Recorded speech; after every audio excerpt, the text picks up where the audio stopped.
apabila memang ajaran agama, ideologi yang terbaik itu dilaksanakan di Indonesia ataupun pantas dilaksanakan di Indonesia, seharusnya para pendiri bangsa ataupun para pejuang dulunya sudah membuat aturan itu ataupun membuat ideologi salah satu ajaran agama.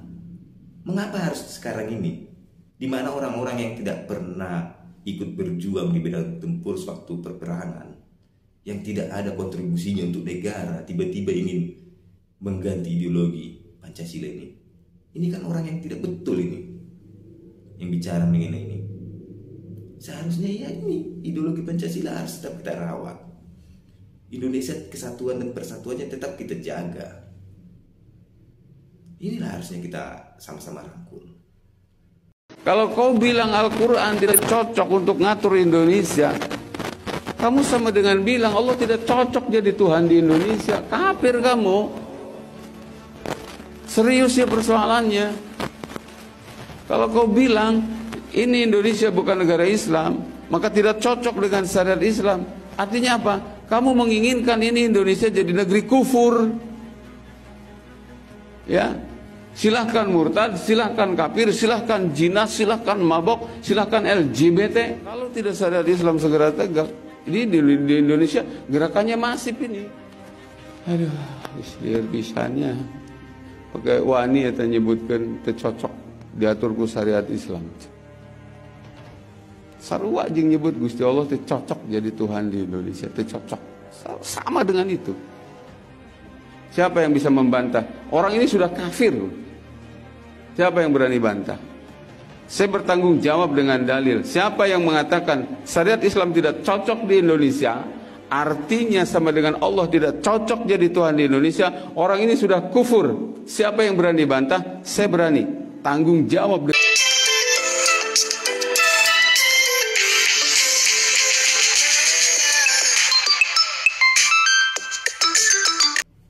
Salam hangat buat teman-teman semua dimanapun berada.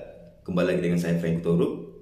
Di dalam video yang tadi, yang awal tadi, di sana ada video seorang penceramah yang mengatakan apabila seseorang yang menyatakan bahwasanya ajaran agama, salah satu agama, tidak pantas dilaksanakan di Indonesia, maka orang tersebut kafirlah, kata penceramah tersebut. Ini sangat luar biasa dan hebat sekali. Penceramah ini menafsirkan sesuatu yang mengatakan kafirlah apalah segala macam. Ini sangat luar biasa menurut saya. Dan di sini saya juga ingin bertanya kepada beliau ini, penceramah ini, yang mengatakan tadi bahwasanya apabila salah satu ajaran agama tidak diterapkan ataupun tidak pantas katanya dilaksanakan di Indonesia, maka kafirlah orang itu yang menganggap bahwasanya ajaran agama ini tidak pantas dilaksanakan di Indonesia. Pertanyaannya, apakah penceramah ini dia itu setujukah ajaran agama menjadi salah satu ideologi ataupun ajaran agama layak dilaksanakan di Indonesia? Apabila memang dia setuju ajaran agama menjadi ideologi ataupun ajaran agama pantas dilaksanakan di Indonesia, maka beliau ini juga kafir. Mengapa demikian kafir? Ya masih hidup di Indonesia, masih mencari makan di Indonesia, masih berkembang di Indonesia, masih berceramah di Indonesia. Apabila tidak ingin dikatakan kafir juga, Pak penceramah, ya silahkanlah cari negara lain yang bisa ajaran agama tersebut dilaksanakan. Cobalah. Karena apa beliau ini kafir? Karena memang bukan cuma Mahfud MD juga yang menyatakan bahwasanya ajaran agama tidak pantas ataupun tidak layak untuk dilaksanakan di Indonesia. Tetapi banyak orang lain juga menyatakan yang ideologinya masih ideologi Pancasila. Dan paling utamanya lagi para pendiri bangsa sejak dulu.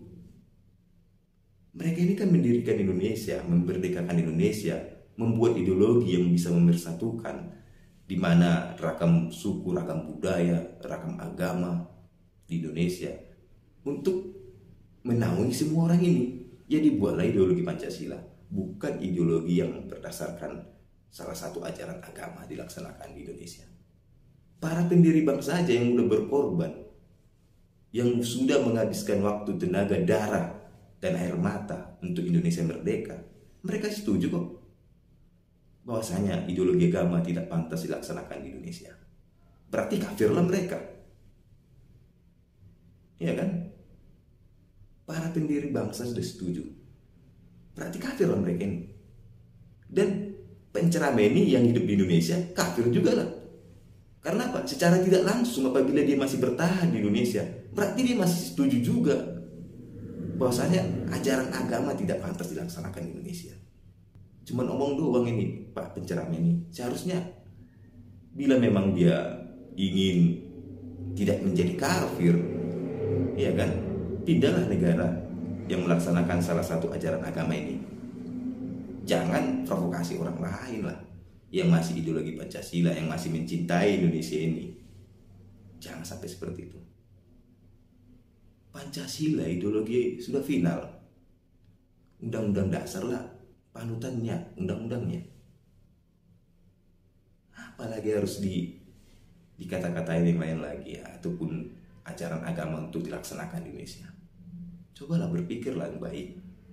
Maka apa yang dikatakan Pak Presiden waktu berbicara di depan para anggota TNI Polri, ya kan, agar para anggota TNI Polri dan para keluarganya tidak sembarangan untuk mengundang para penceramah radikal, katanya penceramah yang kurang baiklah menurut Pak Presiden ini.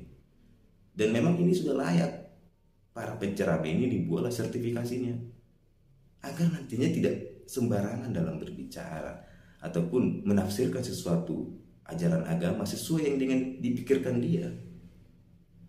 Karena Indonesia ini harus bisa kita saling merangkul. Bukan satu agama di Indonesia, melainkan banyak agama, keragaman budaya, keragaman suku. Inilah negara lain yang tidak punya. Inilah negara lain yang tidak suka dari Indonesia. Kita berbeda tetapi satu. Ya kan, makanya inilah harus jadi dijaga perbedaan ini, keberagaman ini. Bukan malah mengajarkan ataupun mengharuskan suatu ajaran agama dilaksanakan di Indonesia. Beda konteksnya Pak. Bernegara ini loh. Bukan mau membuat suatu perkumpulan yang sistemnya sistem agama. Ini negara, bukan perkumpulan seperti ormas yang bisa aturan-aturan ADART-nya sesuai dengan apa yang dianut agama mereka, kan itu dia. Bukan ormas ini, negara yang dibicarakan Indonesia. Ini kan tidak patut, tidak pantas. Bila memang masih di Indonesia, apabila memang masih mencari nafkah, mencari kehidupan ataupun masih berkeliaran dan tinggal di Indonesia, maka aturan yang di Indonesia lah dilaksanakan. Jangan ingin membuat aturan-aturan yang lain. Ini tidak pantas, tidak layak. Seorang penceramah itu seharusnya, ayo dong, buatlah ceramah-ceramah yang merangkul, yang sejuk, mengarahkan orang yang kurang baik menjadi lebih baik, bukan mengarahkan orang untuk berpikir sesuatu hal yang kurang pantas lah untuk dibicarakan. Seperti ideologi negara harus sesuai dengan ajaran salah satu agama. Ini kan tidak pantas untuk dilaksanakan, tidak layak. Sehingga memang saya berharap juga pada pemerintah di sini, orang-orang seperti ini dicegahlah untuk berkembang. Tadi beliau ini juga mengatakan bahwasanya akan ada gerakan masif. Gerakan apa yang masif, Pak? Iya kan? Ini sangat luar biasa gerakan masif ini. Kita nggak tahu gerakan apa yang akan digerakkan beliau ini juga, kan itu dia. Inilah yang harusnya diperhatikan pemerintah. Orang-orang seperti ini tolonglah dikendalikan, ataupun orang-orang begini dikasihlah efek jerah. Apabila memang sertifikasi para penceramah keagamaan itu disertifikasilah agar tidak sembarangan berbicara. Ini Indonesia bukan satu agama, satu suku, satu ras, satu golongan. berbeda nasibnya, berbeda pahamnya, kan itu dia. Sehingga jangan buatlah paham-paham lain sesuai dengan paham ideologi Pancasila. Coba inilah kita laksanakan Pancasila ini, karena memang Pancasila ini merangkul semua orang, merangkul setiap agama. Inilah harusnya kita laksanakan, bukan memaksakan diri sesuai dengan ajaran agama yang kita peluk. Itulah. Saya juga berharap kepada kita semua untuk selalu menjaga persatuan dan kesatuan. Pancasila itu merupakan ideologi yang sudah final, dan ini didirikan ataupun dibuat atas perdebatan para pendiri bangsa, para pendiri negara ini, ya kan?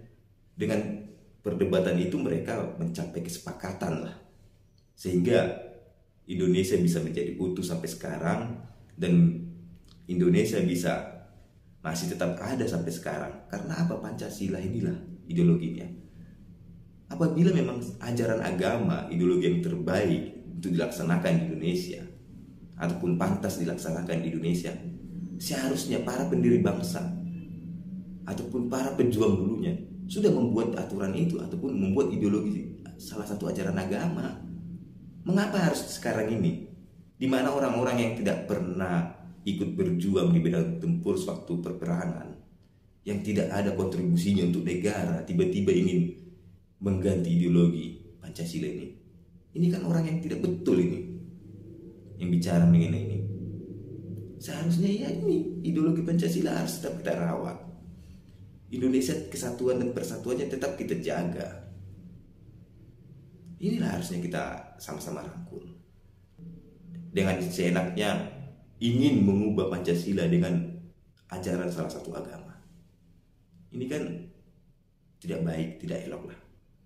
Seharusnya bangsa yang baik, bangsa yang bijak harus menghargai para pendahulunya, pejuang dulu. Itulah harus kita hargai apapun yang mereka lakukan untuk Indonesia. Salah satunya karyanya ini yaitu Pancasila, yang telah mendirikan ideologi Pancasila yang merangkul dan mempersatukanlah kita semua yang berbeda suku, agama, dan keyakinan ini. Harus kita jaga ini Pancasila, ideologi Pancasila. Jangan mau terpancing kepada orang-orang yang ingin mengganti ideologi Pancasila, kepada orang-orang yang ingin membuat kita ini ribut satu sama lainnya, yang dimana juga orang-orang ini tidak mau Indonesia seperti sekarang ini. Tetap jaga NKRI, persatuan dan kesatuan harus kita pegang teguh. Untuk itu mari kita sama-sama para masyarakat Indonesia untuk sama-sama kita menjaga kesatuan dan persatuan, menjaga merawat Pancasila sebagai ideologi bangsa, ideologi negara, dan tetap NKRI menjadi harga mati. Sekian, terima kasih.